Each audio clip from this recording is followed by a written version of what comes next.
ये सारी बातें आपको मसीह जीवन में आगे और ऊपर ले जा सकती है। Kingdom table talk. Praise the Lord. क्या आज भी परमेश्वर अद्भुत कार्य करता है?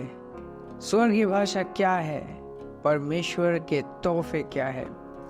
ऐसी बहुत सारी चीज़ें आज हम आप सबके पास लेकर आ रहे हैं। मैं हूँ पास्टर ज़ायन और मेरे साथ मेरे प्यारे भाई, प्यारे मित्र पास्टर प्रतीक पर आगे हमारे साथ जुड़े हुए हैं। एंड इससे पहले कि हम इन विषयों में और जाने देखें, आज का ये प्रोग्राम थोड़ा सा लंबा होने वाला है, परंतु बहुत सारी चीज़ें गहराइयों से हम देख पाएंगे। सो पास्टर प्रतीक, इससे पहले हम आगे बढ़े, प्लीज़ प्रे फॉर अस। आइए हम लोग प्रार्थना करेंगे इस समय। परमेश्वर पिता, हम आपको धन्यवाद देते हैं प्रभु। इस समय जब हम लोग प्रभु कुछ विषयों को लेकर, क्या परमेश्वर अद्भुत कार्य करता है, और अन्य भाषा को लेकर जब हम प्रार्थना करेंगे और इस विषय को जब हम डिस्कस करेंगे प्रभु, हम प्रार्थना करते हैं जितने लोग आज इस प्रोग्राम को सुन रहे हैं उन सभी के प्रभु मन को आप नया करिए, और इन सारी बातों को समझने के लिए प्रभु आप उनको समझ दीजिए प्रभु जी। हम धन्यवाद देते हैं प्रभु। हम प्रार्थना करते हैं इस समय हमारा नियंत्रण आप लीजिए, और परमेश्वर ये संदेश हर एक के पास तेरी मसीह की देह को मजबूत करने के लिए जाए, ऐसी हम प्रार्थना करते हैं यीशु के नाम से। आमेन, आमेन, आमेन। और ये हमारी प्रार्थना है कि आपके हृदय, आपकी आत्मा खुले हो, वचन को विश्वास, आनंद और दीनता के साथ ग्रहण करें, और आपका जीवन पहले जैसे ना रहे। आमेन। Praise God. सो पहला प्रश्न ये है, मैं आपसे सीधा पूछता हूँ, क्या आज भी परमेश्वर अद्भुत कार्य करते हैं? आज भी परमेश्वर अद्भुत कार्य करते हैं? ये बहुत ही सुंदर प्रश्न है पास्टर, कि क्या आज भी परमेश्वर अद्भुत कार्य करता है कि नहीं करते हैं। डेफिनेटली मैं विश्वास करता हूँ कि परमेश्वर आज भी अपने लोगों के लिए, क्योंकि परमेश्वर हमारे लोगों का परमेश्वर है, और वो परमेश्वर आज भी अद्भुत कार्य करता है। Praise God. जब हम मसीह में आए, जब हम प्रभु यीशु को हमने ग्रहण किया, तो सिर्फ हमें उद्धार नहीं मिला, हम परमेश्वर के साथ एक रिश्ते में आए। और इसके साथ साथ मतलब ये चीज़ होने के लिए बहुत इम्पोर्टेंट चीज़ हुई, और वो ये है कि हम दोबारा जन्मे, नए जन्मे। हमारा जो ये जीवन मसीह यीशु में है, ये सिर्फ एक विश्वासी का जीवन नहीं है, ये परमेश्वर के पुत्र का जीवन है, और ये एक आत्मिक जीवन है। राइट। ये एक आत्मिक जीवन। जब मैं कहता हूँ आत्मिक जीवन, इसका क्या अर्थ है?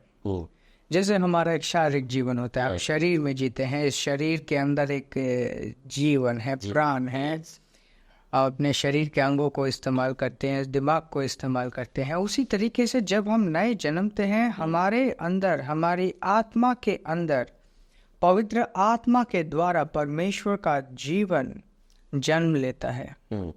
जिस दिन हमने प्रभु यीशु मसीह को ग्रहण किया, उसी वक्त, उसी क्षण पवित्र आत्मा के द्वारा हमारी आत्मा में परमेश्वर के पुत्र का जीवन जन्मा है। ओके। और उसी वक्त से हमारा जीवन केवल शारीरिक तक सीमित नहीं है।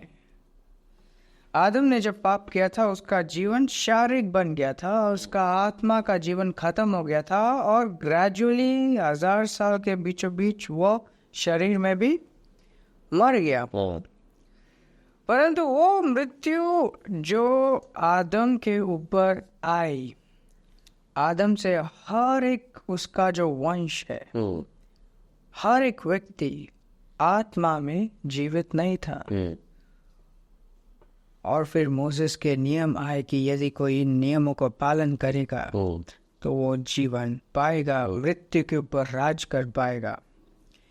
खैर, ये सिर्फ एक फाउंडेशन था, राइट। फिर जब प्रभु यीशु मसीह हम सब के स्थान को लेकर मारे गए, उसने उस नियम को पूरा किया। पाप का फल जो मृत्यु है, उस मृत्यु को भोगा और उन नियमों को संपूर्ण किया, कंप्लीट किया। हम सब का पाप उसने अपने ऊपर लिया, हम सब की मृत्यु उसने अपने ऊपर ली, और फिर एक सबसे बड़ा सुंदर महिमा का कार्य हुआ, वो दोबारा जी उठा। यस, वाह। जब वो दोबारा जी उठा, हम उसके साथ दोबारा जी उठे। आमेन। अब जब यीशु क्रॉस पे मरा, तो वो इंसान जो पापी है, वो यीशु के साथ मार दिया गया। अब प्रभु यीशु मसीह जब दोबारा जी उठे, वो पहले बने दोबारा जी उठने के लिए, वो हमारे भाई बने। बाइबल दिखाती है, स्पेशली आपको रेफरेंस में वर्सेस में इसके बीच में रखेंगे जो आप स्टडी कर सकते हैं। तो जब वो दोबारा जी उठा, सिर्फ जी ही नहीं उठा, वो पहला था दोबारा जी उठने के लिए, और हम सब उसमें थे। और जब हम नए जन्म को प्राप्त करते हैं, यीशु की प्रभुता को आजमा कर, यीशु की प्रभुता को स्वीकार कर, जब हम नया जन्म प्राप्त करते हैं, तो वो नया जन्म जैसे दोबारा यीशु मृत्यु को हरा कर जी उठा, राइट, वही जीवन हम में आ जाती है। इनफैक्ट बाइबल ये भी कहता है कि वो आत्मा जिसने प्रभु यीशु मसीह को मृत्यु से जिलाया, आज तुम में है। बट ये सिर्फ ऐसा नहीं होता कि हम मर गए उसके बाद दोबारा जी उठे। जो मरा वो मर गया। अब जो हम जी उठे हैं, हम वही व्यक्ति नहीं है जो मर गया। यस, हम परमेश्वर के द्वारा जन्म पाते हैं, मसीह यीशु में नए जीवन में, नए सिरे से, नए आइडेंटिटी से। हमारा आइडेंटिटी अभी प्रभु यीशु मसीह की आइडेंटिटी है। उसके नाम से हम दोबारा जीवन पाते। और ये जो जीवन है, ये जिस जीवन में हम परमेश्वर के पुत्र हैं, परमेश्वर की संतान है।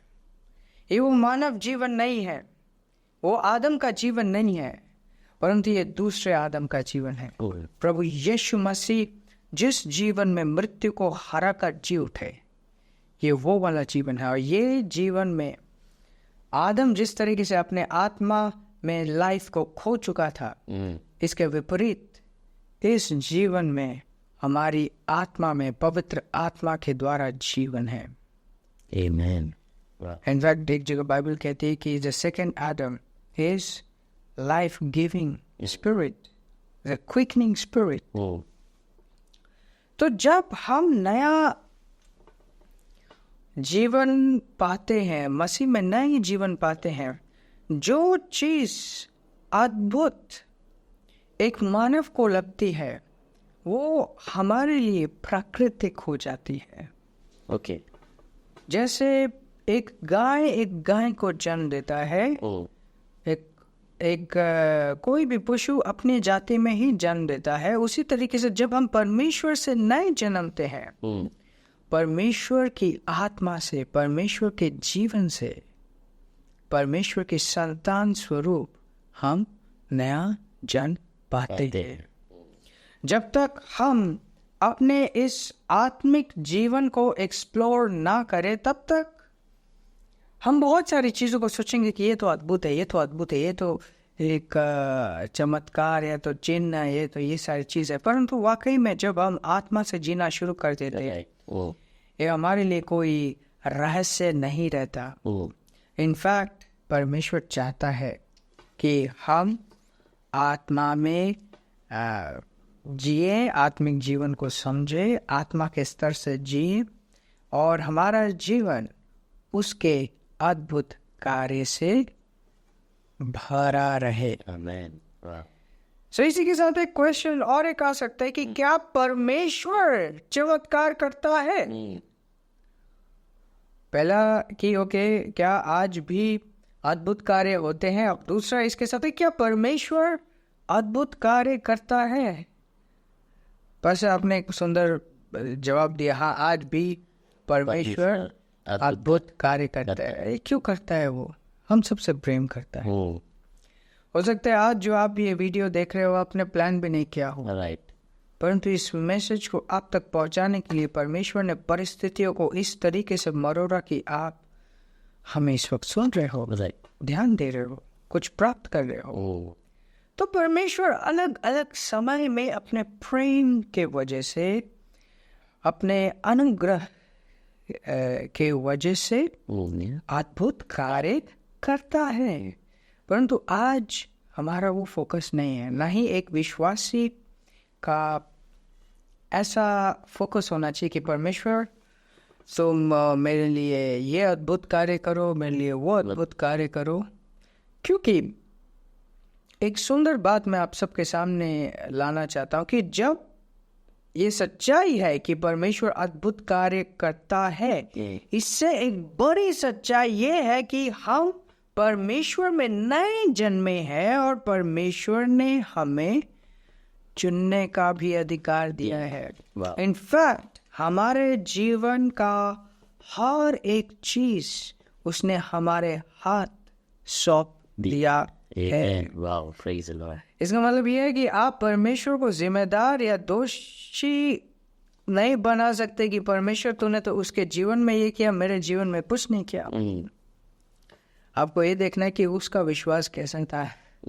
इनफैक्ट आपको ये देखना है कि परमेश्वर आपसे क्या कहना चाहता है, क्या करना चाहता है। हम जब मसीह में आए, हम सिर्फ नए जन्मे नहीं, हम उसके साथ एक फेलोशिप में, एक सहभागिता में आए और उसकी आत्मा हम में आई हमें चलाने के लिए और हमारे ऊपर राज करने के लिए नहीं। उसने हमें जीता, प्रेम से जीता। उसने हमें जीता बंदूक दिखा के नहीं, दंड का भय दिखा के नहीं, अपने प्रेम के द्वारा उसने हमें जीत लिया। और अभी हम जब कहते हैं कि प्रार्थना का जीवन क्या है, आप क्या सोचते हो? प्रार्थना का जीवन क्या है हमारा? प्रार्थना का जीवन पास्टर, ये हम प्रार्थना जैसे हम लोग करते हैं, कई वर्षों से हम प्रार्थना करते आ रहे हैं। तो प्रार्थना का जीवन ऐसा है कि जहाँ हम परमेश्वर के साथ एक अद्भुत अच्छी संगति हम परमेश्वर के साथ करते हैं। एग्जैक्टली। कई बार एक धार्मिक मानसिकता के कारण एक व्यक्ति सोचता है प्रार्थना का जीवन ऐसा होगा कि हम एक डायरी मेंटेन कर रहे होंगे और उस डायरी में हमने मतलब 15-16 पॉइंट्स लिखे होंगे और हम प्रार्थना करने बैठे तो वो डायरी लेके बैठे और एक एक करके पॉइंट्स हम प्रार्थना करना शुरू करें। जो पॉइंट्स का प्रार्थना मिल जाए उसको हम क्रॉस कर दे या तो टिक करके धन्यवाद दे और नेक्स्ट प्रार्थना का वो लिखें। क्या ये प्रार्थना का जीवन है? नो। इनफैक्ट वे लोग बहुत घमंड के साथ कहते हैं कि हम इस तरीके से प्रार्थना करते हैं, बट उनके जीवन को देखो कितना फल दिखाई देता है। ज्यादा नहीं। क्या वो गलत है? नॉट रियली, वो गलत नहीं है। आप सिंसियर हो कि आपको अपने जीवन में बहुत सारी चीज़ों को घटवानी है, बहुत सारी चीज़ें आप चाहते हो परमेश्वर से, बट प्रॉब्लम ये है कि आप एक रोशनी में हो जिसमें अभी भी एक तरीके की परछाई है। एक होती है चांद की रोशनी। चांद की रोशनी में तो दिखता है, परंतु उसका कंपैरिजन हम सूरज की रोशनी से नहीं कर सकते। राइट। तो सूरज की रोशनी ये है कि परमेश्वर ने हर एक चीज़ आपके हाथ रख दिया है। हर एक चीज़, उसने अपना वचन आपको दिया, उसने अपनी आत्मा को दी, अपनी आत्मा से आपको भरा, उसने आपको यीशु का नाम दिया, उसने आपके मुंह में सामर्थ दिया, उसने आपको हर एक चीज दे दिया है जिसकी आपको कभी भी जरूरत पड़ सकती है कुछ बातों को अपने जीवन में पूरा करने के लिए। इनफैक्ट बाइबल हमें ये कहती है, he has given you everything pertaining to life and godliness. Right. So प्रार्थना सिर्फ अपने पेटिशंस को उसके सामने रखना नहीं है। प्रार्थना इज रैपिड ऑफ फेलोशिप। जब आप प्रार्थना करते हो तो आप उसके साथ संगति करते हो, आप उसकी प्रशंसा करते हो सकता है उसके सामने पेटिशंस भी रखते हो, परंतु इसके साथ साथ आपकी आत्मा खुली रहती है उसे सुनने के लिए, उसको समझने के लिए, उसके साथ चलने के लिए। वचन का भी अध्ययन करते हो आप, वचन के द्वारा आप उसे बेहतर समझ पाते हो और खुद को भी आप बेहतर समझ पाते हो कि आप मसीह में कौन है और आपके सामने क्या चुनना चाहिए वो भी आप जान पाते हो। यार जब हम आज अद्भुत कार्यों के बारे में बात कर रहे हैं, मैं एक स्टेटमेंट यहाँ पे रखना चाहता हूँ। ये सिर्फ संभव ही नहीं परंतु परमेश्वर का एक्सपेक्टेशन है कि आपका जीवन उसके अद्भुत कार्यों से भरा रहे। Amazing. So, there can be choices. कुछ निर्णय होते हैं, कुछ चुनाव होते हैं जिनको आपको चुनना पड़ता है, और चॉइसेस को हम अगर अलग अलग लेवल में देखें तो एक चॉइस होता है कि अच्छा क्या ये सही है, क्या ये गलत है, is it okay, is it not okay, is it good, is it bad. और एक चॉइस होता है कि okay I want to know what is the will of God, परमेश्वर की क्या इच्छा है, what is the will of God. तो अगर मेरा इच्छा है कि ये जानना कि परमेश्वर का क्या इच्छा है, and then I can make a choice कि नहीं, मुझे परमेश्वर की इच्छा को अपने जीवन में पूरा करना है। एग्जैक्टली, मुझे परमेश्वर की इच्छा को अपने जीवन में घटाना है। That is also a choice, and there is one higher choice. वो है जब मैं अपने आप को परमेश्वर को सौंपता हूँ। बाइबल एक जगह दिखाती है कि अपने आप को एक जीवित कुर्बानी की तरह सौंप दो। What does that mean? कि आप जिंदा हो परंतु उसके लिए आप कुर्बान हो। अगर आपको भनक भी लगे कि परमेश्वर क्या चाहता है, आप उसकी ओर भागते चले जाओगे उस चीज को करने के लिए। And that's one of the greatest choices। और कोई रिग्रेट नहीं करता। वाकई में अगर कोई चुन ले, I want to tell you, आपको पता है कि क्या कौन सी चीजें आपके लिए अच्छी है। इनफैक्ट अगर आपको पता हो सकता है, आपको तो परमेश्वर ने ही बताया है। क्या हमारे इतने प्यारे प्रेमी पिता को नहीं पता होगा हमारे लिए क्या बेस्ट है? Definitely he knows everything, he knows what is best for us. और कभी कभार उसके प्लान्स में चलते वक्त विश्वास से भी चलने की जरूरत पड़ती है। जब हमें दिखाई नहीं देता कि क्या हो रहा है, बट आत्मा में हमें पता है कि कहाँ पे हैं, क्या कर रहे हैं, क्या चल रहा है, किस तरीके से हम आगे बढ़ रहे हैं। सो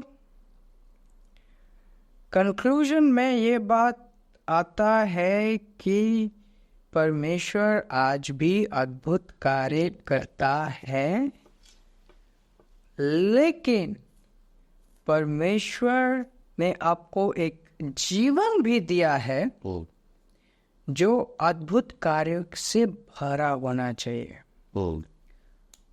जो जीवन अद्भुत कार्यों से भरा होना चाहिए। ये एक आत्मा का जीवन है, आत्मा का जीवन है। इनफैक्ट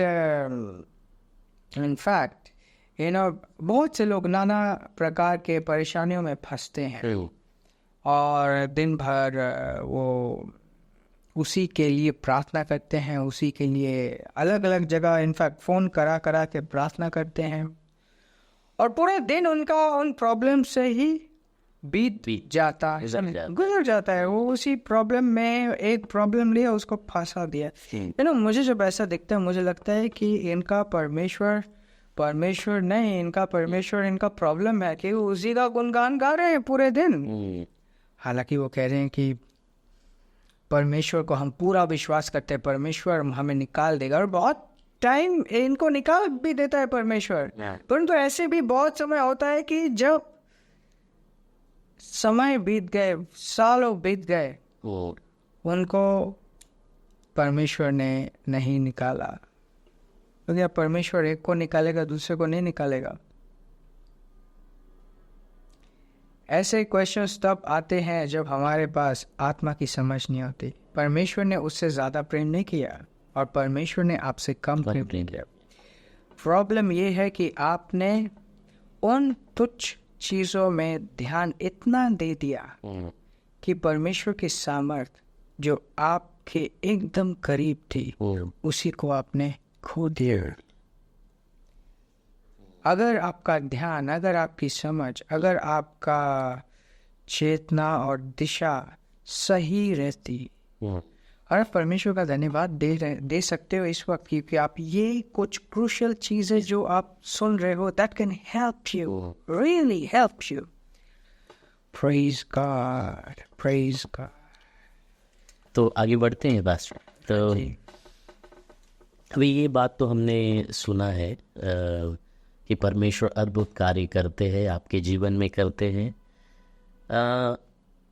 पर अब आगे क्या करेंगे? अब हमारा आगे का स्टेप क्या होना चाहिए? सबसे पहली बात, ये सही क्वेश्चन है कि आप क्या। बहुत बार पता है ऐसा होता है कि प्रचार करने के बाद मान लो कोई फर्स्ट टाइम आ रहा है, या तो कोई मतलब अचानक से आ गया जो नहीं आ रहा, वो पास्टर से मिलने आता है और कहता है कि पास्टर, आपका प्रचार सुन के हम विश्वास से भर गए, बहुत अच्छा प्रचार किया, बहुत गहरी बात बताई। और मैं पूछता हूँ फिर क्या आगे? सुनने के बाद आप क्या करोगे? क्या करेंगे आगे? क्या? क्योंकि एक इंसान ने जब सुना और उसके बाद कुछ नहीं किया, then that's a problem. Right. For example, एक बच्चा है, उसके पेरेंट्स उसको सबसे बेस्ट कोचिंग देते हैं, अच्छे टीचर्स उसके पास आते हैं, और वो फिर भी पढ़ाई नहीं करता, ध्यान नहीं देता पढ़ाई में। और जब वो ध्यान नहीं देता पढ़ाई में, वो उसके अच्छे मार्क्स भी नहीं आते, किसी तरीके से पास कर, और हर बार वो अपने पेरेंट्स के सामने जाता है, माफ़ कर दो मेरे को, माफ़ कर दो मेरे को। Do you think their parents wants of apology? Parents को उसकी माफ़ी की ज़रूरत नहीं है, पेरेंट्स को रिजल्ट्स चाहिए, उनको देखना है। अब वो गिरा के माफ़ी मांगे, या कान पकड़ के माफ़ी मांगे, या रो रो के माफ़ी मांगे, it's of no use if you see the goal. Right. अगर उसका गोल देखे तो उसका क्या यूज क्या है इस तरीके से माफी मांगने का? What is the use? So बहुत अच्छा लगा, बहुत बढ़िया लगा। हाँ, ये तो एक नई चीज सुन रहे हैं। सो व्हाट्स द यूज अगर हम इस चीज को लागू ना कर पाए? तो कुछ बातें मैं आपका ध्यान आकर्षित करना चाहता हूँ, कुछ बातों से, कि अब क्या करें जब हमें पता लग गया है कि ये मेरे ही हाथ में है, ये परमेश्वर ने मेरा जीवन मेरे हाथ रखा है। In fact we are responsible. परमेश्वर दिखाता है कि हम सब रिस्पॉन्सिबल है, जिम्मेदार है। मतलब इस जीवन में क्या करते हैं उसके लिए हम ही जिम्मेदार हैं। क्या चुनाव करते हैं और क्या रिजल्ट्स आते हैं, उसने अपने सिद्धांत समझा दिए हैं। अब ये हमारे ऊपर ये है, जिम्मेदार है, मतलब एक समय हमारे ऊपर ये चीज पूछी जाएगी, तुमने क्या किया? So the very first thing we need to do, इस बात को पहचानना, जानना, समझना, स्वीकारना कि जीवन आत्मिक है ना। जीवन सिर्फ वो चीज़ें नहीं है जो आपको दिख रही हैं। एंड इनफैक्ट बहुत से लोग जो अभी अभी नए नए मसीह में आए, उनका एक टेंडेंसी होता है कि मतलब मैं ये नहीं कहूँगा नए नए मसीह में आया जो मैच्योर नहीं है, उनका टेंडेंसी होता है कि सब कुछ ट्राई करने के बाद जब कुछ नहीं काम किया तब परमेश्वर। बहुत बार लोग ऐसा सोचते हैं। ये जब कुछ नहीं काम किया, जब सब ने बोल दिया कि ये नहीं हो सकता, तब आया परमेश्वर तो कर ही देगा मेरे लिए। But the thing is this, life is spiritual. ये जो जीवन है वो आत्मिक है। इस बात को समझना बहुत इम्पोर्टेंट है, और इसमें परमेश्वर का कोई मतलब रोल नहीं है। इस जीवन को परमेश्वर ने हमें दे दिया है कि हम आत्मिक तरीके से जी। जो जीवन को आत्मिक तरीके से जिएगा उसके पास आत्मा के स्तर से फल आएंगे। और जो व्यक्ति सिर्फ शारीरिक स्तर में जिएगा, शारीरिक स्तर उतना पावरफुल नहीं है, वो सिर्फ परिस्थितियों के अधीन है, गुलाम है परिस्थितियों के। इस दुनिया के गुलाम होते हैं हम। जो शारीरिक स्तर में जो जीते हैं वो एक दुनिया के प्रति गुलामी है। ठंड है तो ठंड लगी है, गर्मी है तो गर्मी लग रही है। यस, उसी तरीके से कहीं पे कोई इन्फ्लेशन चल रहा है तो इन्फ्लेशन चल रहा है, कहीं पे नौकरियां हैं तो है, नहीं है तो नहीं है। और शारीरिक जीवन में ये होता है कि अब तो ऐसा चल रहा है, सबके साथ चल रहा है, हम क्या बदल देंगे इस चीज़ को, हम क्या कर सकते हैं। पर तो जैसे आपका शरीर मांस और हड्डी से और बहुत सारी चीज़ें हैं, बट मांस है और हड्डी है। अगर आपके शरीर से हड्डी निकाल दिया जाए, सारे मांस हो, सारे सब कुछ हो, फिर भी आपका शरीर फंक्शन ही नहीं कर पाएगा, ना खड़े हो पाओगे, आप सिर्फ एक गुई की तरह, मतलब एक स्लाइम की तरह पड़े रहोगे आप, मांस का गोला। तो हड्डी ज़रूरत होती है, राइट। हड्डी वो चीज़ है जो शरीर को फॉर्म देती है, बल भी देती है। कई किलो वजन आप उठा भी सकते हो क्योंकि हड्डी है, हड्डी में जान है ना।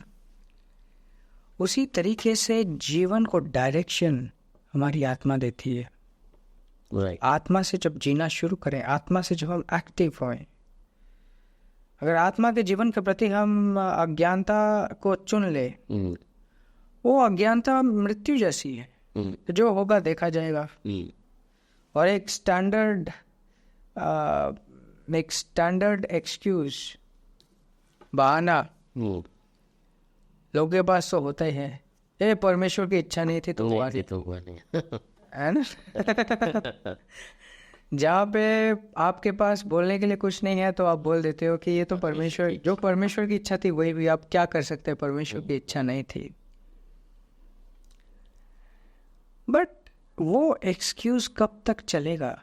ऐसा एक्सक्यूज आप कब तक रखेंगे कि परमेश्वर की इच्छा नहीं है तो नहीं हुई? क्या? तो सबसे पहला चीज, यू हैव टू एक्सेप्ट, इस बात को आपको स्वीकारना है कि जीवन आत्मिक हो। जैसे परछाई के लिए हाथ का होना जरूरी है, परछाई उसी दिशा में हिलेगी जहाँ पे हाथ हिलेगा। उसी तरीके से आपके शारीरिक जीवन में, पारिवारिक जीवन में, संसार में जो आपका लाइफ है, वही चीजें घटेंगी जो आत्मा में आप हो। आत्मिक स्तर से अगर आप कंट्रोल करना शुरू करो, आत्मिक स्तर से अगर आप जीना शुरू करो, तो शारीरिक गवाहियाँ, शारीरिक अद्भुत कार्य, ये सारे चीज़ें आपके लिए बड़े नेचुरल हो जाएंगे। So the first is this, that you have to agree that life is spiritual.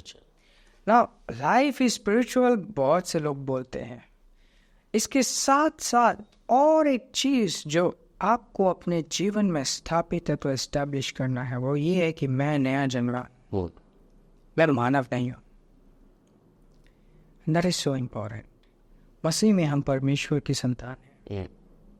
मसीह में हम अब्राहम के बीज हैं। मसीह में हम नए जन्मे हैं अविनाशी बीज के साथ। मसीह में हमारे पास पवित्र आत्मा के साथ की संगति है। आप समझ पा रहे हैं मेरी बातों को? तो ये सारी चीजें मसीह में हम हैं। सो हम मसीह में है।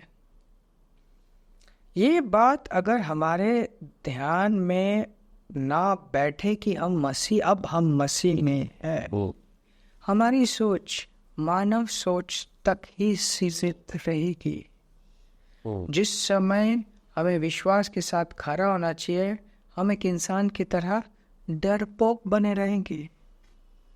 जिस वक्त हमें परिस्थिति के विरुद्ध बोलना चाहिए, हम परिस्थिति के अधीन बने रहेंगे। जो सामर्थ परमेश्वर ने हमारे अंदर रखा है वो कभी बाहर ही नहीं निकल आएगा जब तक हम ये मान के बैठे रहेंगे कि हमारा जीवन तो एकमात्र शालिक है, हम मानव है। So get out of that consciousness कि आप भी एक इंसान हो। जब मसीह में हो आपको एक मामूली इंसान बनाने के लिए परमेश्वर ने प्रभु यीशु मसीह का कुर्बान नहीं दिया। जब वो दोबारा जी उठा पवित्र आत्मा के साथ, आप उसके साथ दोबारा जी उठे हो। आप मसीह में परमेश्वर के पुत्र हो, ना ही कि आप एक मामूली व्यक्ति। Right. Praise God. Praise God. That is so important. तो आप सिर्फ एक मानव ही नहीं, मतलब एक शारीरिक ही नहीं, परंतु एक आत्मिक व्यक्ति हो, जन्मे है। Exactly. आपकी आत्मा में जीवन है। और ये इसलिए नहीं कि हम दोनों पास्टर हैं तो हम एक दूसरे के साथ बोल रहे हैं, ये आपकी सच्चाई है। बाइबल ये नहीं कहती अगर आप पादरी हो फिर आपके अंदर पवित्र आत्मा है, वो ये नहीं कहता। तो ये हर एक के लिए, हर एक व्यक्ति जिसने मुंह से अंगीकार किया है कि यीशु मेरे जीवन का प्रभु है और हृदय में विश्वास किया है कि वो दोबारा जी उठा है, वो नया जन्मा है, वो बच गया है। बच गया मतलब नया जन्मा है, पवित्र आत्मा के द्वारा वो नया जन्मा है। Praise God. नाउ ये दो चीजें बात की जो थर्ड इम्पोर्टेंट है। जब हम स्वीकारते हैं कि हम आत्मिक जीव हैं, तो हमें आत्मिक जीवन को जीना, आत्मिक जीवन में पोषण प्राप्त करना, आत्मिक जीवन की एक्टिविटीज बल प्राप्त कर, हाँ, उन सब चीजों के साथ अपने आप को रखने की जरूरत है। फॉर एग्जाम्पल, एक व्यक्ति कहता है कि नहीं मैं आज से खाना बंद कर दूंगा, कितने दिन जी पाएगा वो? ज्यादा से ज्यादा 10 दिन 12 दिन, 100 दिन भी जी ले, उसके बाद कभी न कभी वो उसका मतलब अगर उसको मुंह से नहीं खाया या तो वेन से देना पड़ेगा, कहीं ना कहीं से पानी देना, कुछ अगर वो कट ऑफ कर ले तो उसका शारीरिक जीवन जो शरीर की चीजों से कट हो गया है, उसका शारीरिक जीवन भी कट हो जाएगा। उसी तरीके से आत्मा में जब हम जीवित हुए हैं पवित्र आत्मा के द्वारा, हमें अपने आत्मिक सप्लाईज के साथ जुड़े रहना बहुत जरूरी है। ये आत्मिक सप्लाईज क्या है मेरे पास? आत्मिक सप्लाईज को अगर मैं बताऊं, एक सीधा सीधा जवाब दे सकता हूँ, बट मैं सीधा सीधा जवाब नहीं दूंगा, क्योंकि अगर आपने दर्शकों से पूछा कि आपको क्या खाना चाहिए तो उसका एक जवाब नहीं होगा। अगर बोल दो कि अच्छा आपको क्या खाना चाहिए, आप बोलते कि आपको साग पत्ते फल वल खाना चाहिए, दैट वोंट बी इनफ। पानी भी पीना चाहिए। कोई अगर कहे कि मैं सिर्फ पानी भी पीना चाहिए कोई अगर कहे कि मैं सिर्फ खाना खाऊंगा पानी नहीं पीऊंगा, इमेजिन व्हाट विल हैपन। जी लेगा बहुत टाइम तक, but he won't enjoy life, he won't live life. So ये आत्मिक चीज और आत्मिक सप्लाई क्या है? सबसे इम्पोर्टेंट है हमारे परमेश्वर के साथ संगति, पवित्र आत्मा के साथ संगति। वो समय जो हम पवित्र आत्मा के साथ बिताते हैं, पवित्र आत्मा के साथ संगति में, प्रार्थना में, दैट इज इम्पोर्टेंट। जब पवित्र आत्मा के साथ बिताते हैं समय, पवित्र आत्मा आपको कुछ बोलता है, कुछ कहता है, एंड इट्स इक्वली इम्पोर्टेंट कि आप परमेश्वर के वचन का अध्ययन करें।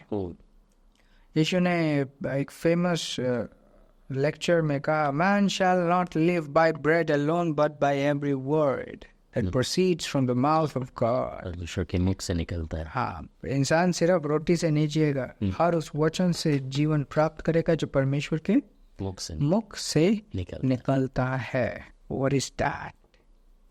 What is that? परमेश्वर सिर्फ मतलब एक व्यक्ति सिर्फ खाने से नहीं जी सकता, परमेश्वर के वचन से जी सकता है। So it's important you receive God's word.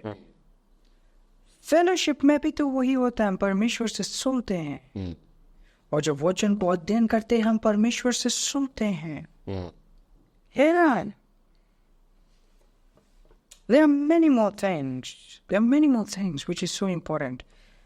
जो जीवन परमेश्वर से मिला है, जो जीवन परमेश्वर का है, उसे परमेश्वर के साथ जुड़ा रहना इम्पोर्टेंट है। और परमेश्वर ने अलग अलग माध्यम दी है। इनफैक्ट कलेशिया भी एक कलेशिया को बाइबल कहती है वो परमेश्वर का देह है। आप सब एक दूसरे के अंग हो, तो अगर आप अंग हो, आपको देह से जुड़ा रहना, मतलब ये उंगली को इस हाथ से जुड़ा रहना चाहिए, हाथ को इस बाजू से, बाजू को कंधे से, और फिर पूरा शरीर एक साथ इस तरीके से जुड़ा हुआ है। हर एक का अलग अलग जगह है। तो उसी तरीके से आपको भी परमेश्वर ने कहीं पे जोड़ा है, और इसलिए जोड़ा है ताकि आपका ध्यान रखा जा पाए, ताकि आप सही तरीके से अपने जीवन में बढ़ पाओ, मैच्योर कर पाओ, ग्रो कर पाओ। तो वो भी जुड़ा है। That's also a source. Right. That's also, जिसको परमेश्वर ने इस्तेमाल किया आपको जीतने के लिए, प्रभु यीशु मसीह के बारे का सुसमाचार प्रचार करने के लिए, परमेश्वर उसी तरीके से आपको जोड़ता है एक चर्च के साथ, एक संगति के साथ, and then he helps you. So it's very important. And इसी के साथ साथ ये बहुत इक्वली इम्पोर्टेंट है। अब अगर मैं कुछ और गहराई में जाऊँ, ये इम्पोर्टेंट है आप पवित्र आत्मा के साथ भरे रहो। पवित्र आत्मा को आपने ग्रहण किया संपूर्णता में, बट दैट डजंट मीन कि आप पवित्र आत्मा से भर गए हो। पवित्र आत्मा से भरने के लिए पवित्र आत्मा के द्वारा की गए कार्यों में आपको रेगुलरली पार्टिसिपेट करना पड़ता है, जैसे स्तुति के गीत गाना, वचन को अंगीकार करना, परमेश्वर की दीनता में चलना। All this is important, crucial, and ये आपकी जिम्मेदारी है। This is your responsibility to ensure कि आप पवित्र आत्मा से भरे हो। Yeah.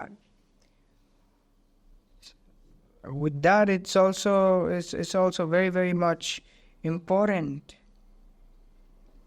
कि आप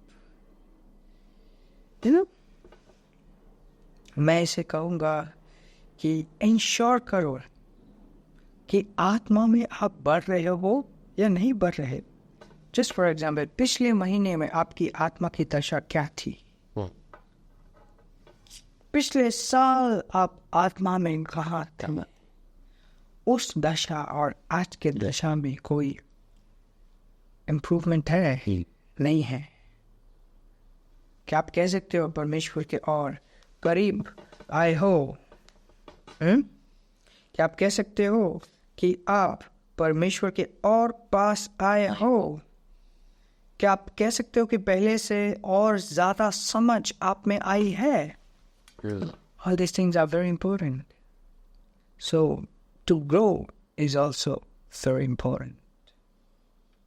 बहुत बार जीवन ऊपर जाता है, नीचे आता है, ऊपर जाता है, नीचे आता है। It's just a matter of discipline. वही बताना चाह रहे हैं। वो है ना कि इतना अच्छा चीज सुना, इसके बाद क्या? But I want to tell you, आपके पास पवित्र आत्मा है, आपके पास सब कुछ है जो आपको जरूरत है।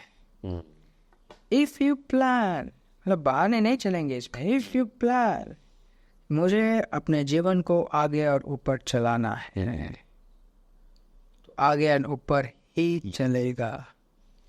बाकी एग्जाम तो होते रहते हैं ना। 3rd क्लास में अगर है कोई, उस बच्चे को 4th क्लास में जाने के लिए एग्ज़ाम तो देना ही पड़ेगा। एग्जैक्टली। तो कभी अगर विपत्ति आती है, वो नीचे जाना नहीं होता, वो ऊपर जाना। वो उस एग्ज़ाम को क्लियर करके अपना लेवल बढ़ाने वाली बात हो जाती है। एग्जैक्टली। जैसे पॉल कहता है कि अगर तुम पर परीक्षा आती है तो आनंद की बात समझो। एग्जैक्टली। नाना प्रकार के परेशानियों को, परीक्षाओं को एक आनंद की बात समझो। उसके बाद कहता है कि विश्वास को पूरा कार्य करने के लिए धैर्य की जरूरत है। उसको धैर्य को अपना पूरा कार्य करने दो, क्योंकि धैर्य जब पूरा कार्य कर लेगा तो आपको किसी चीज की कमी नहीं होगी। It be perfect, complete. और धैर्य वो नहीं है कि आप अधैर्य होके बस टाइम गुजार रहे हैं। एक व्यक्ति 10 दिन के धैर्य से वो अचीव कर सकता है जो 10 साल के अधैर्य से नहीं कर सकता। और उसको कहेंगे कि धैर्य रखो, बोले मैं तो इतने देर धैर्य रख रहा हूँ। नहीं, आप धैर्य नहीं रख रहे, आप अधैर्य में समय वेस्ट कर रहे हो। सो एग्जाम्स तो आते ही हैं, बट एग्जाम्स के बीच में ये इम्पोर्टेंट है कि उन एग्जाम्स को आप पार करो and you ensure that you grow in the spirit. You ensure that you grow in the spirit. इसी वक्त इसी के साथ साथ we'll go to the next segment, जो कि इससे बहुत ही जुड़ा हुआ है। वो ये है कि पवित्र आत्मा के बारे में एक चीज कही गई है कि वो हमारा हेल्पर है। यीशु ने एक जगह कहा another comforter, another who is just like me, and comforter means helper. पवित्र आत्मा हमें अलग अलग तरीके के आत्मिक वरदान भी देते हैं। क्या हर किसी के पास आत्मिक वरदान है? नहीं। बट क्या कोई भी इन आत्मिक वरदान के लिए प्रार्थना कर सकता है? हाँ, कर सकते हैं। क्या बाइबल कहती है कि हम सबको आत्मिक वरदानों की लालसा रखनी चाहिए? बाइबल कहती है, राइट? करती है, डेफिनेटली। क्या परमेश्वर ऐसा परमेश्वर है जो हमें चिढ़ाएगा? परमेश्वर पूछो, क्या कोई पिता ऐसा होगा जो अपने बच्चे को बोलेगा अच्छा तुम ना मेरे से मांगो कि मैं तुम्हें साइकिल दूं, और बोले पापा साइकिल दो। नहीं, मैं तुम्हें ना देने वाला मैं तो बस चाहता हूँ कि तुम मेरे से मांगो। क्या कोई व्यक्ति अगर उसका खुद का बच्चा है, खुद वो प्रेम करता है, अपने बच्चे का मजाक नहीं बनाएगा? क्या हर एक के पास आत्मिक वरदान है? नहीं। क्या हर कोई प्रार्थना कर सकता है? हाँ। बाइबल कहती है हर कोई प्रार्थना कर सकता। क्यों कहती है? ताकि वो उसे दे पाए। और एक चीज होती है, हम कोई भी चीज़, ये एक यूजुअल चीज़ है कि कोई भी चीज़ फ्री में मिल जाए तो उसकी वैल्यू नहीं करते हैं। तो कभी कभार जब हम प्रार्थना कर रहे होते हैं, हम परमेश्वर को कन्विंस नहीं कर रहे होते, हम खुद को आत्मा में तैयार कर रहे होते उस चीज़ को ग्रहण करने, उस चीज़ को प्राप्त करने के लिए। और उनमें से एक गिफ्ट है स्वर्गीय भाषा में प्रार्थना करने का गिफ्ट, जिसे हम अन्य भाषा में भी कहते हैं आत्मा में प्रार्थना करने का गिफ्ट। स्वर्गीय भाषा में, स्वर्गीय भाषा, that's a very very important and powerful gift. इससे पहले कि हम कुछ क्वेश्चन आंसर्स को लेंगे जो आज के टाइम पे चर्च में मिसकंसेप्शंस है या तो FAQs हैं, कुछ चीज़ें मैं आपके सामने रखना चाहूँगा। What is this? सरलता से आप पहले समझने की कोशिश कीजिए। ये एक भाषा है जो दिमाग की भाषा नहीं है, मानव की भाषा नहीं है, परंतु आत्मा की भाषा है। ये पवित्र आत्मा के द्वारा हमें प्राप्त होती है हर एक के। इनफैक्ट यीशु ने जब बोलते हैं कि ये चिन्ह उनके साथ साथ चलेंगे जो उनमें विश्वास करते हैं, पहला था कि they will speak in other tongues, speak in tongues. ये जैसे मैं आपको उदाहरण दूं कि एक गाय गाय की भाषा में बोलता है, एक कुत्ता अपने भाषा में भौंकता है, इंसान मानव की अपनी भाषा है। उसी तरीके से आत्मा की भी एक भाषा है। हमारा दिमाग सब कुछ समझ नहीं सकता, ना सब कुछ देख सकता है हमारे आंखें। हमें ये भी नहीं पता होता कि किस चीज़ के लिए प्रार्थना करनी चाहिए, राइट। परंतु हम जो अब नए जन्मे हैं, हमारे अंदर जो रिक्रिएटेड स्पिरिट है, इसके अंदर ये क्षमता है। इनफैक्ट अगर हम गिफ्ट बोले, ये एक जूनियर लेवल का वर्ड होगा कि ये गिफ्ट है, बट इट्स एन एबिलिटी। ये एक सामर्थ है जो मिलती नहीं है, जो ऑलरेडी है। कुछ लोग इस सामर्थ को इस्तेमाल करते हैं, कुछ लोग इस सामर्थ को इस्तेमाल अभी तक कर नहीं पाए हैं और अपने जूनियर लेवल में कहते हैं कि ओके, ये गिफ्ट परमेश्वर ने मुझे नहीं दिया है। तो that's nothing wrong in that. जब हम स्वर्गीय भाषा में प्रार्थना करते हैं, हम सही चीज़ के लिए प्रार्थना करते हैं, हम अपनी आत्मा को वाकई में इस्तेमाल करते हैं, हमारी आत्मा एक्टिवेट होती है, उसकी सामर्थ्य एक्टिवेट होती है, हमारा विश्वास बढ़ता है, हमारी समझ खुलती है। हम एक्चुअली में बहुत सारी चीज़ स्वर्गीय भाषा में प्रार्थना करते हुए परमेश्वर से समझ पाते हैं। क्योंकि बहुत बार ऐसा होता है, स्वर्गीय भाषा में प्रार्थना करते वक्त वो हमें इंटरप्रिटेशन भी दे देता है। यस, कई बार हम क्या बोल रहे हैं वो हमें समझ में भी आ जाता है। समझ में आने का मतलब ये नहीं कि आपने ट्रांसलेट किया, ये ट्रांसलेशन नहीं है। आप फॉर एग्जाम्पल एक कुत्ता क्या बोल रहा है, वो भाव कर रहा है, बट कुत्ते का मालिक समझ जा रहा है कि इसको क्या करना है, इसे बाहर घूमने जाना है तो वो अलग तरीके का भाव करेगा, अगर वो उसे खाना खाना है तो वो कुछ और करेगा, तो समझ जाता है। तो उसी तरीके से हमारी जो आत्मा है वो समझती है कि क्या है, but it's not really a translation. Interpretation is not a translation. जो शब्द है इंटरप्रिटेशन, मतलब आप समझते हो कि आत्मा में आप क्या कह रहे हो, बट दैट्स नॉट कंपल्सरी कि आपके पास इंटरप्रिटेशन हो हमेशा। जब आप स्वर्गीय भाषा में प्रार्थना करते हो, आप खुद को बिल्ड कर रहे हो। जब आप स्वर्गीय भाषा में प्रार्थना करते हो, आप अपने परिस्थितियों को भी बहुत बार बोल रहे हो, डिक्लेयर कर रहे हो, अपने परिस्थितियों के ऊपर घोषणा कर रहे हो। आप जब आप स्वर्गीय भाषा में प्रार्थना कर रहे हो, ये सिर्फ ऐसा समय नहीं है आप कुछ भी बोल रहे हो, आपकी आत्मा में रिफ्रेशिंग होती है, आपकी सामर्थ्य में आप उस सामर्थ्य को जगाते हो जो परमेश्वर ने आपके अंदर रखा है। And it is something which is the most beautiful. कभी कभार जब आपको कुछ नहीं समझ आता कि क्या करे एग्जैक्टली उसी समय के लिए है, क्या आपको समझ नहीं आ रहा, तो आपको कुछ ऐसे लेवल पे जाना है जो आपके समझ के परे है, and that is speaking in spiritual language. वही है स्वर्गीय भाषा में प्रार्थना करना। आपको समझ नहीं आ रहा क्या करना है, तो स्वर्गीय भाषा में प्रार्थना करना अपने आरंभ के। And in fact there are times जब एक व्यक्ति ठानता है कि मैं तब तक स्वर्गीय भाषा में प्रार्थना करूंगा जब तक मेरे को समाधान नहीं मिलता, and he gets it. He gets it. Praise God. Praise the Lord. Praise God. Okay. So. तो बहुत ही सुंदर बात आज हमने स्वर्गीय भाषा के विषय में सीखी, और ये एक एबिलिटी है ना, जो हमने आज देखा कि ये जस्ट एक सिंपल गिफ्ट नहीं है, परंतु ये हमारे अंदर एक एबिलिटी है जो परमेश्वर ने हमें दिया है। तो याद रखिए, आप इस अन्य भाषा को बोलते रहिए, उसमें प्रार्थना करते रहिए, आप अपने जीवन में बहुत अद्भुत बदलाव को आप देखने पाओगे। तो अन्य भाषा को लेकर पास्टर बहुत सारे मिथ्स भी है और बहुत सारी कन्फ्यूजन्स भी है। जैसे हम लोग प्रथम कलीसिया में देखते हैं कि वहाँ पर भी कुछ ऐसी बातें हुई, कन्फ्यूजन्स, परंतु आज हम लोग यहाँ पर इकट्ठा हुए हैं कि हम उन कन्फ्यूजन्स को, आप जो विचार करते हो कन्फ्यूजन्स को हम लोग दूर करें।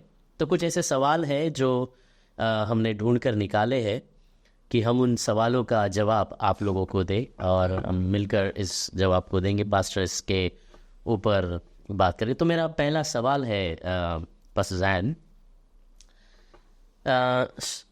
स्वर्गीय भाषा और अन्य भाषा है ना, ये दो शब्द बाइबल में प्रयोग किया गया, क्या ये दोनों एक है या अलग अलग है? अन्य भाषा इसे इसलिए कहा गया है क्योंकि एक व्यक्ति जो भाषा नहीं बोलता उसके लिए ये अन्य है। बड़े कंफ्यूजन भी आ जाता है कि क्या अन्य का मतलब क्या अन्य कोई मानव जाति का भाषा है। पर ये कंफ्यूजन इसलिए आता है क्योंकि कुछ लोगों ने वचन को ध्यान से अध्ययन नहीं किया। एग्जैक्टली। अन्य भाषा, स्वर्गीय भाषा, आत्मा में बोलना, सारी चीजें लगभग एक ही। इनफैक्ट मैं लगभग क्यों बोल रहा हूँ, हम क्यों नहीं कह सकते कि एक ही है। इनफैक्ट एक ही है, परंतु कभी कभार हम बोलते हैं, कभी कभार हम स्तुति करते हैं। फॉर एग्जाम्पल इंग्लिश में आप बातें भी कर सकते हो, इंग्लिश में आप स्तुति भी कर सकते हो, गीत भी गा सकते हो। सो बट इंग्लिश तो इंग्लिश ही है। उसी तरीके से अन्य भाषा पवित्र आत्मा के द्वारा बोली गई भाषा है, स्वर्गीय भाषा है, आत्मा के द्वारा। चाहे आप परमेश्वर से बात करो, चाहे आप एंजल से बात करो, चाहे आप परिस्थिति से बात करो। फॉर एग्जाम्पल प्रभु यीशु मसीह ने एक जगह कहा था कि अगर किसी के पास राई जैसा विश्वास है, वो इस पहाड़ को बोले यहाँ से उखड़ के कहीं और चले जा, तो वैसा ही होगा। राई जैसा विश्वास मतलब थोड़ा सा विश्वास। विश्वास कहाँ से आता है? वचन से। मतलब वचन का थोड़ा सा भी कुछ पकड़ लिया तो उसने उस पकड़ कर उसने उस प्रॉब्लम से बात की, है ना, पहाड़ से बात की। जैसे हम कहते हैं यीशु के नाम में ये दर्द इसी वक्त निकल जाता है। हम वो परमेश्वर से नहीं बोल रहे हैं, हम उस परिस्थिति से बोल रहे हैं। तो स्वर्गीय भाषा या परमेश्वर की बुद्धिमत्ता से निकली हुई, आत्मा की बुद्धिमत्ता से निकली हुई, आत्मा के स्तर की, आत्मा के रहस्य से भरी हुई वो चीजें हैं जो हम बोलते हैं। एक मिथ है, तो उसका क्या? पहली बार जब स्वर्गीय भाषा में प्रार्थना की हुई तब वो तो एक दूसरे की भाषा बोल रहे थे। नो सर, वो एक दूसरे की भाषा नहीं बोल रहे थे, अपने वचन को ठीक से नहीं पढ़ा। प्रेरितों के कार्य की पुस्तक 2 अध्याय 4 आयत। And they were all filled with the Holy Ghost and began to speak with another tongues as the Spirit gave them utterance. वे सब पवित्र आत्मा से भर गए और वो दूसरे भाषा में बात करने लगे जैसे पवित्र आत्मा ने उन्हें दिया। ठीक है। Verse 5. And there were dwelling at Jerusalem Jews, devout men out of every nation under heaven. मतलब वो एक फेस्टिव सीजन। तो यहूदी लोग जो दुनिया भर से थे, जैसे भारत में भारत के फेस्टिवल में सारे भारत अलग अलग देशों से भारतीय लोग आ जाते हैं, है ना। तो क्योंकि वो अपने फैमिली के साथ स्पेंड करना चाहते हैं, राइट। उसी तरीके से पेंटिकोस्ट के दिन कोई इजिप्ट से आ गया, इजिप्ट से तो खैर नहीं आएंगे, बट कोई ग्रीक से आ गया, कोई जापान से आ गया, कोई इंडिया से जीव चला गया वहाँ पे। तो हर एक लोगों की अलग अलग भाषा थी और सब लोग वहाँ पे आ गए थे। देखिए क्या लिखा है। Devout men out of every nation under heaven. Verse 6. Now when this was noised abroad, the multitude came together and were confounded, because every man heard them speak in his own language. Because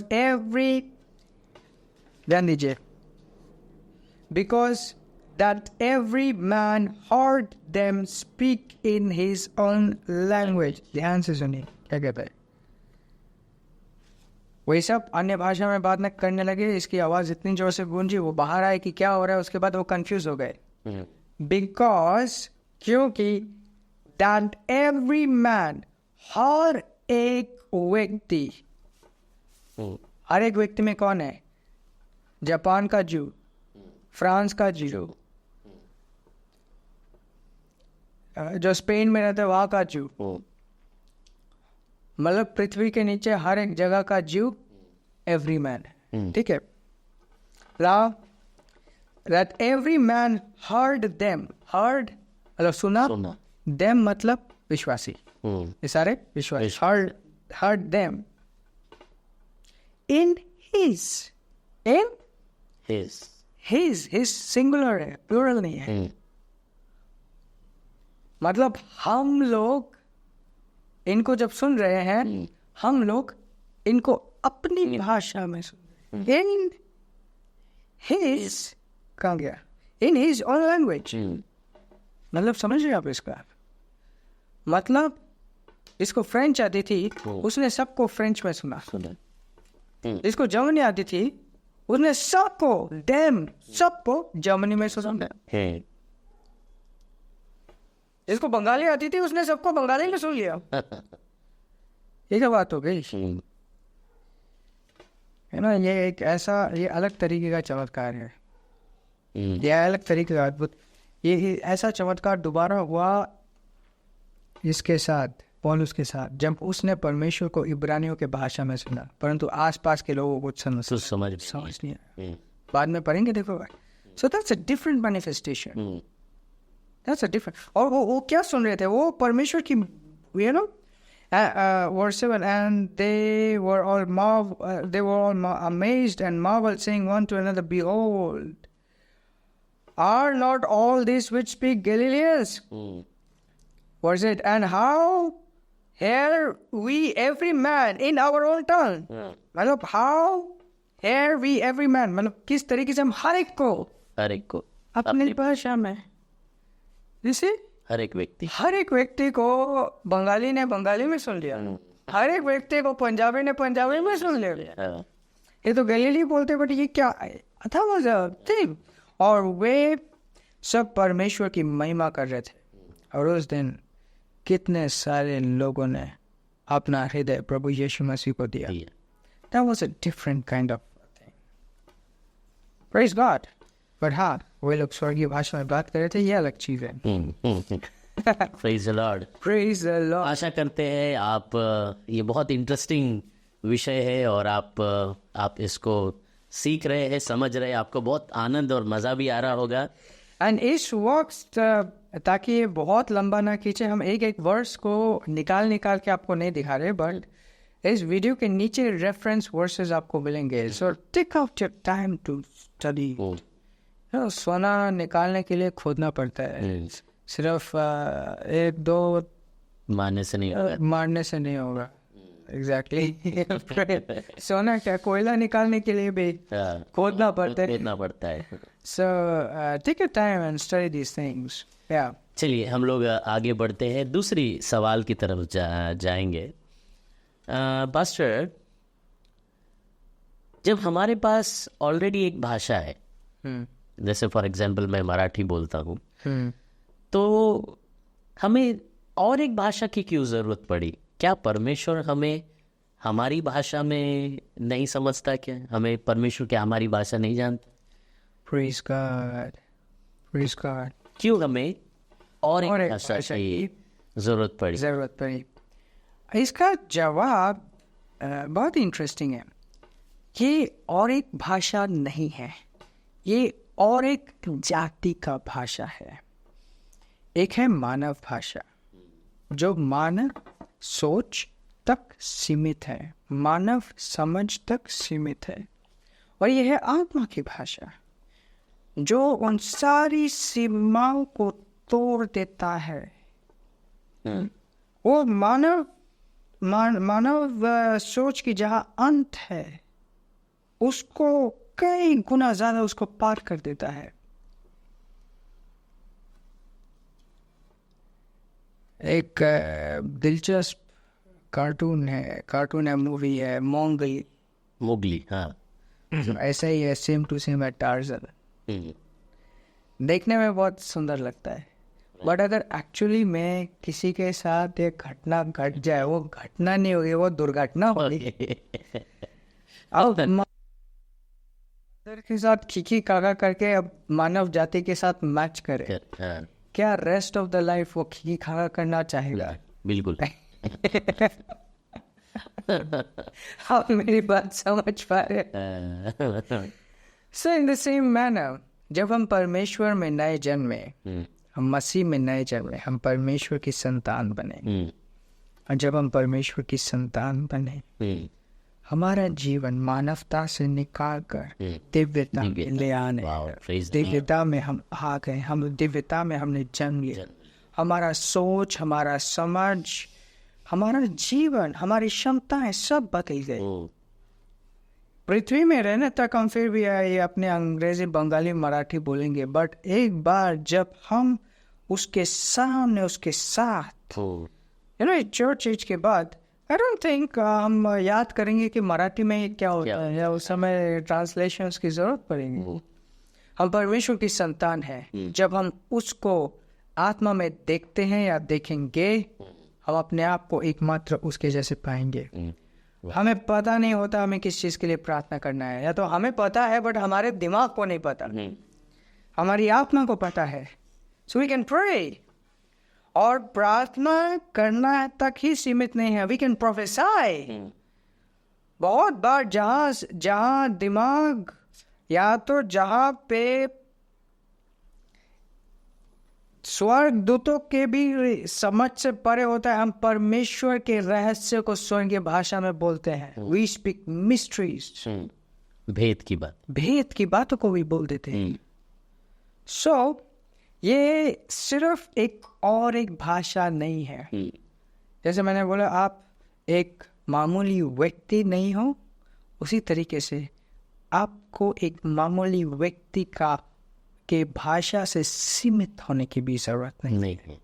exactly. सो आप कितना भी बोल लो, आपकी आत्मा के सामर्थ्य उस तरीके से नहीं जागेंगे जब आप स्वर्गीय भाषा में प्रार्थना करते हो। कभी कभी मैंने देखा है कुछ लोग सालों साल सेम चीज से जूझ रहे होते हैं, जब तक कि ना उन्होंने अपने जीवन में आत्मा में बढ़ोतरी की, पुराने भाषा में प्रार्थना करना आरंभ किया। राइट, सुंदर सा पास्टर, एक बहुत ही सुंदर आपने जवाब दिया कि ये कोई एक दूसरी भाषा नहीं है। तो अभी तीसरे आगे के सवाल में हम लोग जाएंगे। ये तो बहुत महत्वपूर्ण सवाल है, क्योंकि कई सारे जो हमारे लोग हैं, जो हमारे जान पहचान के लोग हैं, कई बार इस प्रश्नों को हमसे उन्होंने पूछा। मैं ये प्रश्न आपसे पूछना चाहता हूँ ताकि जो हमारे लोग हैं यहाँ जो देख रहे हैं वे इसका जवाब उनको समझ आए। प्रश्न ये है, क्या मैं स्वर्गीय भाषा या अन्य भाषा नहीं बोलता तो कोई फर्क पड़ता है? क्योंकि ऐसे बहुत सारे लोग हैं जो स्वर्गीय भाषा नहीं बोलते पर बाइबल ज़रूर पढ़ रहे हैं, चर्च जाते हैं, तो क्या ऐसा कुछ फर्क पड़ता है क्या? Praise God. That's a very nice question. But before that, मैं यकीन से के साथ कह सकता हूँ कि ये प्रश्न पवित्र आत्मा ने आपके अंदर नहीं डाला, ये प्रश्न किसी और चीज ने आपके अंदर डाला। ओके, क्या फर्क पड़ता है अगर मैं स्वर्गीय भाषा में प्रार्थना ना करूँ? ये this is a very subjective question है। मान लो, एक मैं उदाहरण देना चाहता हूँ, ठीक है? Let's give a financial practical example, ठीक है? आपके पास एक चेक है, कोई एक बड़ा अमाउंट बताइए, 50 लाख 50 लाख का, ठीक है?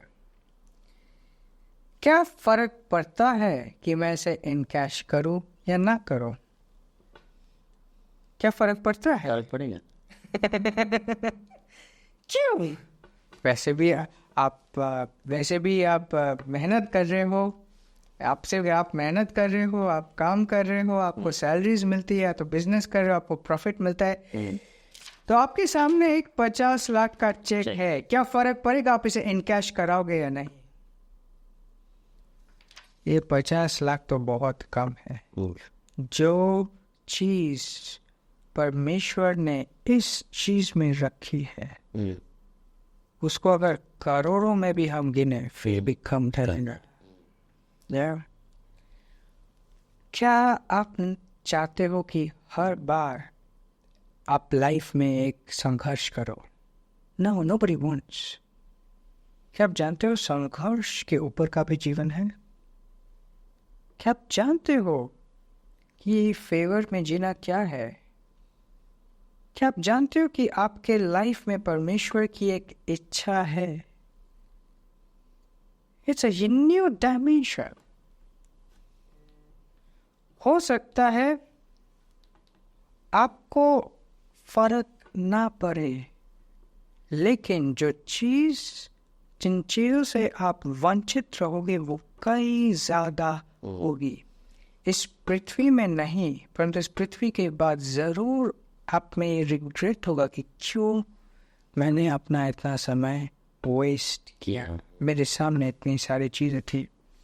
सो इट्स लाइक किसी का बच्चा है, पेरेंट्स सोचते क्या फर्क पड़ेगा ये चले कि ना चले।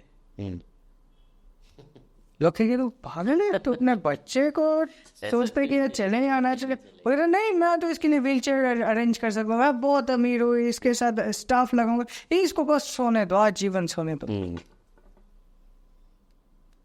ना, अगर एक बच्चा आजीवन सोते हुए बड़ा हो, वो क्या है? अपाहिज की श्रेणी में आए। अपाहिज। परमेश्वर ने जो प्रभु यीशु मसीह की कुर्बानी के द्वारा हमारे लिए अचीव किया, वो एक अलौकिक जीवन है, अपाहिज जीवन नहीं है। परमेश्वर नहीं चाहता कि एक भी व्यक्ति इस पृथ्वी में अपाहिज जीवन जिए। और स्वर्गीय भाषा में प्रार्थना करना जो बेसिक है, यीशु मसीह ने सबसे पहला साइन, पहला चिन्ह ही स्वर्गीय भाषा में के बारे में कहा था। पवित्र आत्मा के बाद सबसे पहले स्वर्गीय भाषा ही बोली।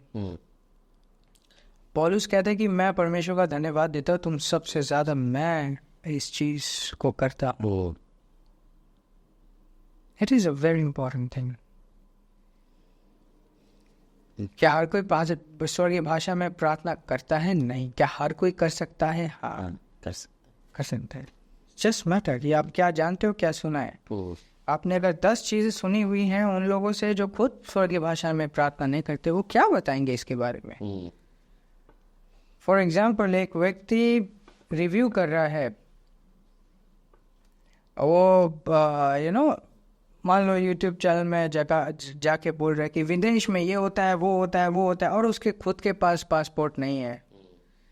उसका रिव्यू कितना वैलिड है? कितना वैलिड है? उसको खुद गया ही नहीं वहां पे। In the same manner it is so important, it's very important कि आप इसे नेग्लेक्ट ना करें। क्योंकि खोना सिर्फ वो नहीं होता कि जो है उसके बाद उसे वो लुट गया। खोना वो भी होता है कि जो आने वाला है वो कभी ना ही आया। That is also a loss. So पूरा ध्यान दीजिए, क्योंकि मुझे यकीन है इसके अंत तक आप निश्चय ही स्वर्गीय भाषा में प्रार्थना करेंगे। Praise God. So, बहुत ही उम्दा जवाब हमको मिल रहा है। मैं तो ये कहना चाहता हूँ कि हम परमेश्वर के आत्मा की उपस्थिति में ये सारी जो बातें और ये वचन जो हम लोग बोल रहे हैं, सही में परमेश्वर का आत्मा ही हमारे द्वारा इन बातों को हम कर पा रहे हैं। सो याद रखिए कि फ़र्क पड़ता है, कि अगर मैं ना बोलूँ तो फ़र्क ज़रूर पड़ेगा। बट ये फ़र्क ना आपको तब नहीं समझ आएगा जब आप डिले करोगे, तब समझ आएगा जब आपको वो चीज़ मिलना शुरू होगा। Exactly.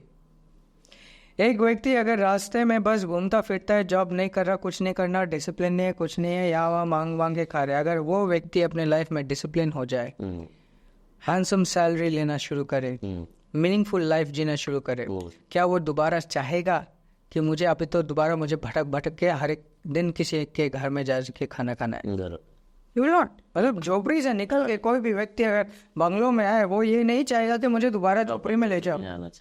Exactly. Praise God. Okay, what's the next question? Okay, तो हम लोग अगले सवाल में जाएंगे कि जैसे कुछ लोग बोलते हैं पास्टर कि ऐसे वचन को निकाल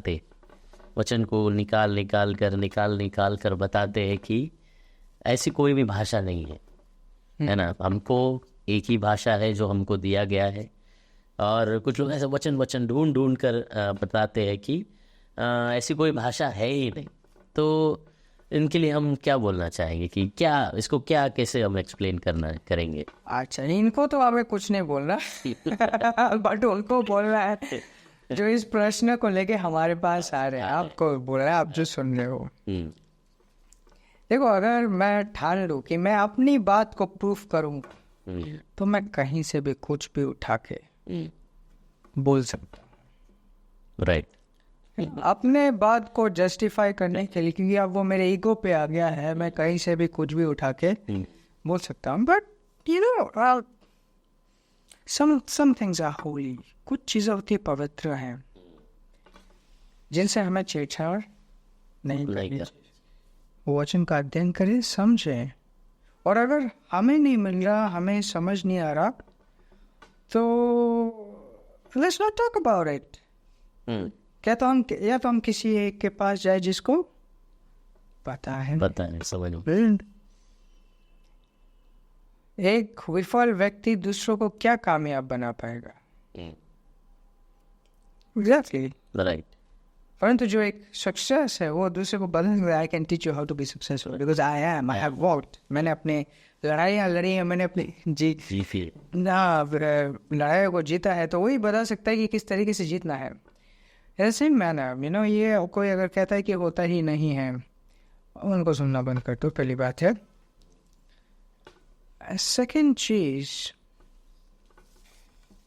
उन्हीं का एक जवाब मैं दूंगा।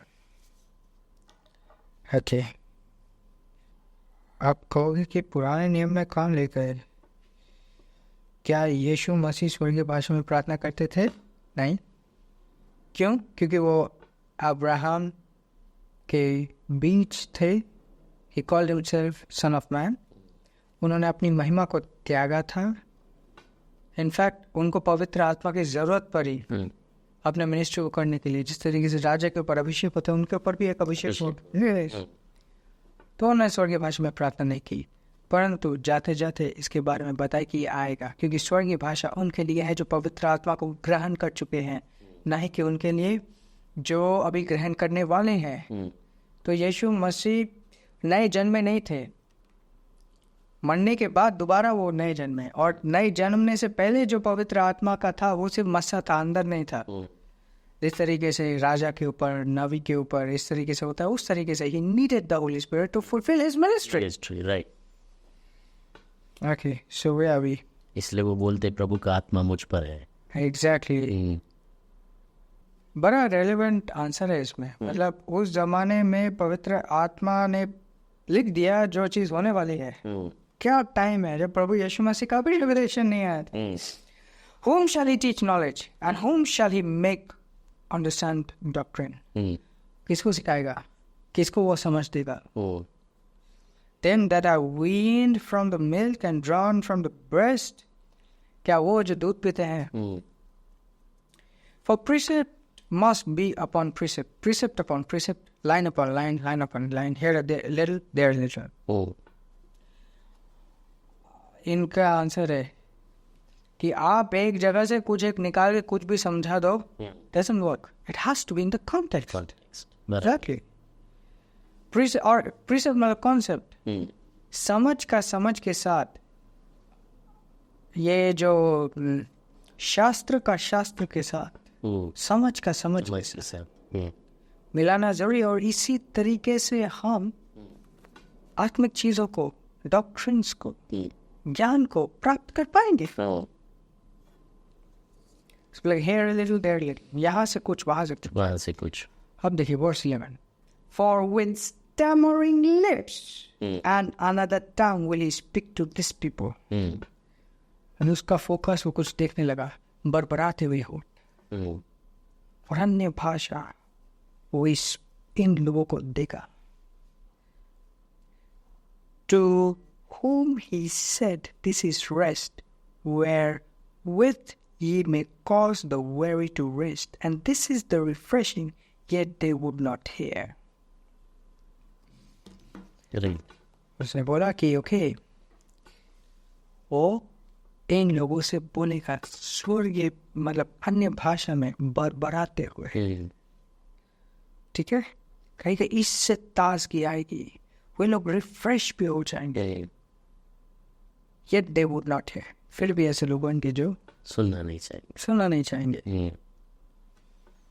So परमेश्वर का वचन ये आंसर देता है इस क्वेश्चन को। So pray in tongues। प्रार्थना करते रहिए। और ध्यान दीजिए, कोई भी चीज जो विश्वास को ना जगाए, जो विश्वास का विकेट डाउन कर दे, परमेश्वर से नहीं है। Exactly right. एंड ये कोई विवाद नहीं है। आप पूरे इस पूरे मानव जाति के इतिहास में देंगे, हर एक व्यक्ति जो कर नहीं पाया उसको वो जस्टिफाई करने के लिए खड़ा हो गया कि ये नहीं होता। नहीं। एग्जैक्टली। सो आज के टाइम पे भी ऐसे लोग हैं। सो क्या हमें उनके लिए प्रार्थना करनी चाहिए? प्रभु आपको कहे तो करें, बट जो सबसे इम्पोर्टेंट चीज जो प्रभु कहा है, don't you waste your time. विश्वास जो है परमेश्वर के वचन को सुनकर आता है। राइट। परमेश्वर का वचन और पवित्र शास्त्र दोनों में फर्क है। पवित्र शास्त्र को जब आप अध्ययन करते हैं पवित्र आत्मा के द्वारा, तो जो हम सुनते हैं वो है परमेश्वर का वचन। उसी पवित्र शास्त्र को एक व्यक्ति अब्यूज करके अपनी चीज़ों को मनवाने के लिए बहुत सारी चीज़ें कर सकता है। सो ये तो बात है प्रभु यीशु मसीह ने कहा कि ये तुम्हें दिया गया है कि तुम इन चीज़ों को समझो। इनको नहीं दिया गया। जिसके पास है और दिया जाएगा, जिसके पास नहीं है वो भी वो उससे छिन जाएगा जो उसके पास है, छिन जाएगा जो उसके पास है। सो हम उस कैटेगरी में रहे जिसको दिया गया है। Praise the Lord। बहुत ही अद्भुत जवाब, उम्दा जवाब जो लोग ढूंढ कर कुछ इस विषय में एक बार मैं आओ बड़े के टेलीकास्ट में मैं कुछ बोल रहा था और आत्मा से भरकर मैंने कुछ ऐसी चीज़ें कह दी। इसके बाद मैंने सोचा कि ये स्क्रिप्टेड तो नहीं था, निश्चय परमेश्वर चाहता था कि ऐसी चीज़ें मसीह के देह में जाए। मैंने ये कह दिया कि कुछ लोग अपने पॉइंट को प्रूफ करने के लिए वचन का इस्तेमाल करते हैं। जिस तरीके से उस दिन प्रभु यीशु मसीह ने चाबुक से उन लोगों को मार मार के भगाया जो परमेश्वर के भवन में अपना बिजनेस एस्टेब्लिश कर रहे थे, आज के डेट में अगर ऐसे लोग होते तो उनके साथ भी ऐसा होता, क्योंकि वे लोग सिर्फ भटकाने का काम करते हैं। यस। सो वचन को हमें अध्ययन इसलिए करना चाहिए ताकि उससे हम कुछ सीख पाए, समझ पाए, इसलिए नहीं ताकि हम अपने पॉइंट्स को प्रूव कर पाए। So don't do that. कभी भी किसी से के साथ भी आपका कभी भी कुछ विवाद हो, आप अपना पॉइंट प्रूव करने के लिए वचन को कभी ना स्टडी कीजिए। गो थ्रू इट, सी पवित्र आत्मा पहले बात देखो, आपने मसीहत को नहीं बनाया, आप क्रॉस पे नहीं चले कि आपको कोई पॉइंट प्रूव करना है। We are just believers, right, but we are children of God. We cannot be deceived. Praise God. हाँ जी। ओके, सो बहुत सुंदर जवाब है। याद रखिए कि आप उसको समझने का प्रयत्न करिए। अगले प्रश्न की तरफ चलते हैं। ये बहुत सारे मिथ्स है या कुछ ऐसी बातें हैं जो हम लोगों के इससे समझते हैं। अभी एक ऐसा सवाल हम पूछना चाहते हैं कि अभी हमको अन्य भाषा मिला है ना, जो लोग हमारे व्यूज आज देख रहे हैं, तो जब हम सादे शब्दों में भी प्रार्थना कर सकते हैं, अन्य भाषा से भी प्रार्थना कर सकते हैं, दोनों भी कर सकते हैं। अगर मैं अन्य भाषा से प्रार्थना कर रहा हूँ तो मुझे क्या लाभ होगा? मुझे क्या लाभ होगा? क्योंकि नॉर्मल भाषा में मैं कर सकता हूँ। इसके ऊपर हम बहुत लंबा बात कर सकते हैं, बट मैं मेन पॉइंट्स में मैं ये बात करता हूँ। ठीक है, सबसे पहली बात, let's skip the topic non language versus praying in tongues। क्या लाभ होगा? सबसे पहला लाभ ये होगा कि ये जो आप स्वर्गीय भाषा में बात करना आरंभ करते हो, फ्रॉम दैट पॉइंट ऑन, उसी क्षण से पवित्र आत्मा के द्वारा सामर्थ रिलीज होना शुरू करती, क्योंकि इस पवित्र आत्मा के द्वारा आप वचनों को बोल रहे हो। सेकंड पॉइंट, विश्वास के साथ हम प्रार्थना करेंगे, बिना विश्वास के तो नहीं करेंगे, है ना? और विश्वास क्या है? विश्वास वो नहीं है जो आप मानते हो या यकीन, विश्वास वो है जो आप वचन को सुनकर मानते हो और यकीन करते हो। अगर आपको नहीं पता क्या है, मतलब एक व्यक्ति 10-10 साल प्रार्थना करता है कि परमेश्वर मुझे चंगा कर दो, और नहीं होता, और फिर उसे समझ आता है कि मेरे अंदर दिव्य जीवन है, और वो बोलना शुरू करता है, धन्यवाद पिता, मेरे अंदर दिव्य जीवन है, और वो अपनी चंगाई को देखना शुरू कर देता है। तो 10 साल जो उसने प्रार्थना किया, क्या वो विश्वास में नहीं था? आशा में था। आशा में। और आशा के वजह से उन्हें समझ मिला, और जब समझ मिला, समझ के साथ, विश्वास के साथ उसने प्रार्थना किया, and he had his results.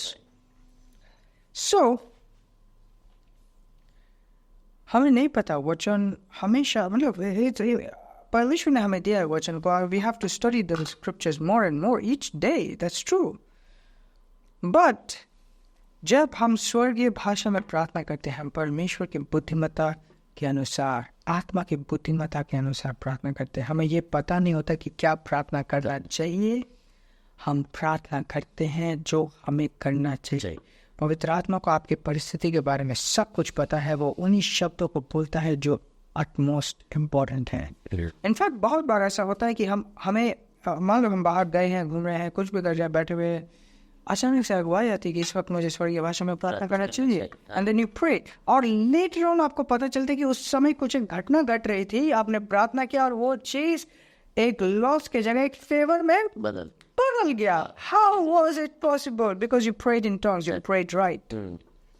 दूसरी बात है, जब आप पवित्र आत्मा के द्वारा प्रार्थना करते हो, बहुत बार सुन पाते हो परमेश्वर से, या आपकी आत्मा बिल्ड होती है, समझ आती है, सॉल्यूशंस मिलते हैं, है ना? एक सीमा होती है नॉर्मल लैंग्वेज की। प्रार्थना करती है तो तब क्या सेम चीज दे दो, ऐसा करने से तो प्रभु यीशु मसीह ने भी मना किया। So what do you do? एक पॉइंट ऑफ टाइम पे आपका लैंग्वेज खत्म हो जाएगा, क्योंकि आपका सोच सीमा से बड़े, मतलब मानव सोच सीमित है। What will you do then? फिर भी इतना सारा प्रार्थना करने के बाद अगर कुछ नहीं हो, what will you do then? दोबारा सेम प्रार्थना करोगे, उसके बाद दोबारा सेम प्रार्थना करोगे, what will you do? Come on, आपके पास इतना बड़ा एडवांटेज है, you can pray in tongues. Of course आप अपने प्रेम को, अपने हार्ट को, अपने भाषा से परमेश्वर को कन्वे कर सकते हो, नॉट नेग्लेक्टिंग कि हमें स्वर्गीय भाषा में भी प्रार्थना करना चाहिए। Praise God. ओके, वाह, वंडरफुल, बहुत ही अद्भुत जवाब। हमें ऐसे बहुत से लाभ होते हैं जब हम प्रार्थना करते हैं, हम सीमाओं को पार करके जाते हैं जब हम अन्य भाषा में प्रार्थना करते हैं। ओके, पास्टर, हाँ, कितने बार प्रार्थना करना चाहिए तो फिर, या अन्य भाषा का कोई समय है, जगह है? कैसे प्रार्थना करेंगे? क्योंकि बाइबल बताती है जब तू प्रार्थना करे तो अपनी कोठरी में जाना। तो इस विषय में आप क्या? इस कोठरी में जाना का जो मेन अंडरस्टैंडिंग है वो है कि you have to give the best of your time. हाँ, उस समय, वैसे समय आपको प्रार्थना करना चाहिए जो आपके लिए बेस्ट है। बेस्ट है मतलब जब आप, है ना, कुछ लोग सोने से पहले प्रार्थना करते हैं। सिर्फ सोने से पहले, अगर कोई सिर्फ सोने से पहले प्रार्थना करे, दैट्स नॉट द बेस्ट। सोने से पहले सिर्फ करना नहीं है, उस समय भी करो, बट सोने से पहले भी कर सकते हो। Okay, so what is it? It is like इसका कोई जवाब नहीं है कि कितना देर करना चाहिए, बट एक चीज़ मैं आपको बताना चाहता हूँ, अगर आप सही अमाउंट ऑफ टाइम नहीं करते, आपकी आत्मा में पता होगा कि मैंने पूरा नहीं किया, असंतुष्टि रहती है, असंतुष्टि रहती है कि मैंने ये प्रार्थना सही से नहीं किया। Give it a quality time for, आप कौन से स्तर में हो सकता है आज आप शुरुआत में हो सकता है आपके लिए आधा घंटा भी बहुत ज़्यादा समय लगेगा, बट डू इट, और धीरे धीरे वो समय बताएं। एंड देयर आर टाइम्स हम पूरा दिन अपने आप को अलग करके आत्मा की गहराइयों में जाते हुए स्वर्गीय भाषा में प्रार्थना करते हैं। सिर्फ स्वर्गीय भाषा में प्रार्थना करना ऐसा नहीं होता कि सिर्फ बैठ के प्रार्थना करें, उसके साथ साथ बहुत सारी चीज़ें हो रही होती है। परमेश्वर आपसे बात कर रहा होता है, एक स्तर आता है, आपके सामने विजन्स आने शुरू हो जाते हैं, बहुत सारी चीज़ें, प्रोफेसीज आनी शुरू होती है। तो जितना गहरा आप खोदोगे उतना ज़्यादा सोना मिलेगा। Exactly is the same thing, but ensure you start somewhere, कहीं से शुरुआत करें। And for that, I have a very important, we both have a challenge for you. हम आपको चुनौती देना चाहते हैं, कम से कम 10 मिनट हर एक दिन स्वर्गीय भाषा में प्रार्थना करने के लिए। कम से कम 10 मिनट हर एक दिन स्वर्गीय भाषा में प्रार्थना करने की चुनौती हम आपको देना चाहते हैं। So it's something which we are doing in our church. And I want to extend that challenge. करके देखो and see किस तरीके से आपका जीवन बदल जाता है।